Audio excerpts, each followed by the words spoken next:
গতকাল শপথ শেষে রাজ্যের মুখ্য সচিব, ডিজি, স্বরাষ্ট্র সচিবের সঙ্গে বৈঠক করে সার্বিক পরিস্থিতির খোঁজ নিয়েছেন পশ্চিমবঙ্গের নতুন মুখ্যমন্ত্রী শুভেন্দু অধিকারী।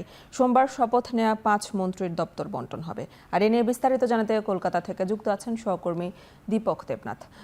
দীপক, নতুন সরকারের বিভিন্ন কর্মসূচি সম্পর্কে নতুন কি জানতে পেরেছেন, আর সব মিলিয়ে রাজ্যের বর্তমান পরিস্থিতি কেমন দেখছেন জানাবেন।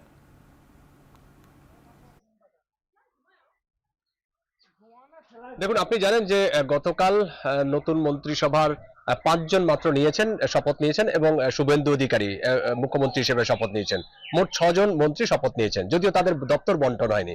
কিন্তু বাকি যারা মন্ত্রী হবেন বলে মনে করা হচ্ছে, সেই মন্ত্রীদের শপথ গ্রহণ আগামীকাল হতে পারে বলে বিজেপি সূত্রে খবর।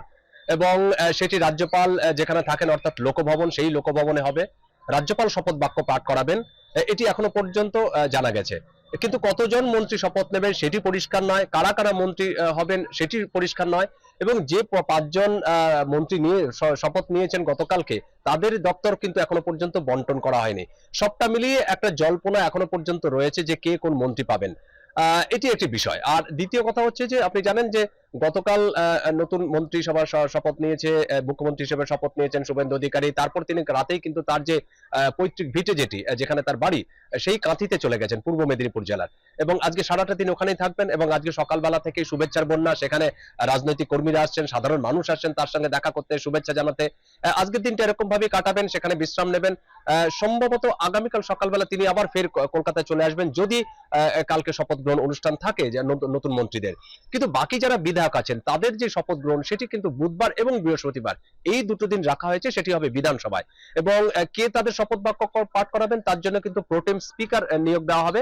এবং প্রোটেম স্পিকার করা হবে সিনিয়র বিজেপি নেতা এবং অভিজ্ঞ রাজনীতিবিদ, তিনি হচ্ছেন তাপস রায়। তাকে মঙ্গলবার দিন প্রোটেম স্পিকার করা হবে, নির্বাচিত করা হবে। তাকে শপথ বাক্য পাঠ করাবেন রাজ্যপাল RN রবি। এবং বুধবার, বৃহস্পতিবার, এই 2 দিন নতুন যারা বিধায়ক আছে, বাকি যারা বিধায়ক আছে, তাদের শপথ বাক্য পাঠ করাবেন। এবং শুক্রবার মন্ত্রিসভার প্রথম বৈঠক হতে পারে বলে এখনো পর্যন্ত জানা গেছে, সেটি নবান্নের সভাঘর যেটি আছে সেখানে হবে। কিন্তু আগামীকাল আরো একটি গুরুত্বপূর্ণ বৈঠকে বসতে চলেছেন মুখ্যমন্ত্রী শুভেন্দু অধিকারী। সেই বৈঠকে রাজ্য পুলিশের যে ডিজি তিনি থাকবেন, কলকাতা পুলিশ কমিশনার থাকবেন, রাজ্য পুলিশের এডিজি আইন শৃঙ্খলা তিনি থাকবেন, সমস্ত জেলার যারা পুলিশ সুপার আছে তাদেরকে নিয়ে বৈঠক করবেন। মূল বিষয়টি হবে, আপনি জানেন যে একটা রাজ্যের একটা আইন শৃঙ্খলা পরিস্থিতি নিয়ে একটা বারবার করে প্রশ্ন উঠেছিল। এবং বিজেপির অভিযোগ ছিল যে বিগত যে সরকার ছিল, অর্থাৎ তৃণমূল কংগ্রেসের সরকার, তাদের আমলে আইনের কোনো শাসন ছিল না। এবং সেই বিষয়টি নিশ্চিত করতেই কিন্তু একটা কড়া বার্তা দিতে পারেন বলে আমরা মনে করছি। কারণ গতকাল শপথ হয়েছে, আজকে সকালবেলা এক তৃণমূল কর্মীর লাশ উদ্ধার হয়েছে। তার যে বাড়ি হুগলি জেলার গোঘাট, সেই গোঘাটের পাশের বাড়ির পাশ থেকে কিন্তু তার লাশ উদ্ধার করেছে। এবং তিনি স্থানীয় তৃণমূল নেতা বলে জানতে পেরেছে। তার নাম হচ্ছে সহদেব বাগ। তার যে স্ত্রী চাইনা বাগ, তিনি কিন্তু লোকাল যেই স্থানীয় হচ্ছে গ্রাম পঞ্চায়েত, সেই নকুন্ডা গ্রাম পঞ্চায়েতের সদস্য। এবং পরিবারের যেটি অভিযোগ, যে তাদের বেশ কিছুদিন ধরে হুমকি দেওয়া হচ্ছিল।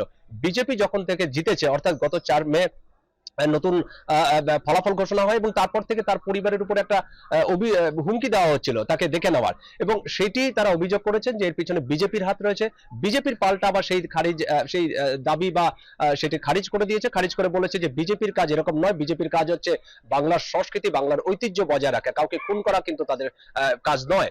সুতরাং এই যে পাল্টে এখনো সহিংসতার হিংসা ঘটছে, এই সহিংসতা নিয়ে নতুন মুখ্যমন্ত্রী শুভেন্দু অধিকারী কি বার্তা দেন, সেটা কিন্তু কালকের বৈঠক থেকে উঠে আসতে পারে বলে আমরা জানতে পাচ্ছি।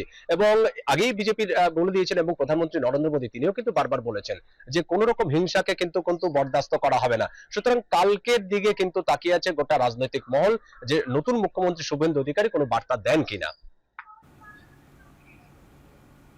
পশ্চিমবঙ্গে বিজেপির নতুন সরকারের কর্মসূচি নিয়ে জানাচ্ছিলেন সহকর্মী দীপক দেবনাথ।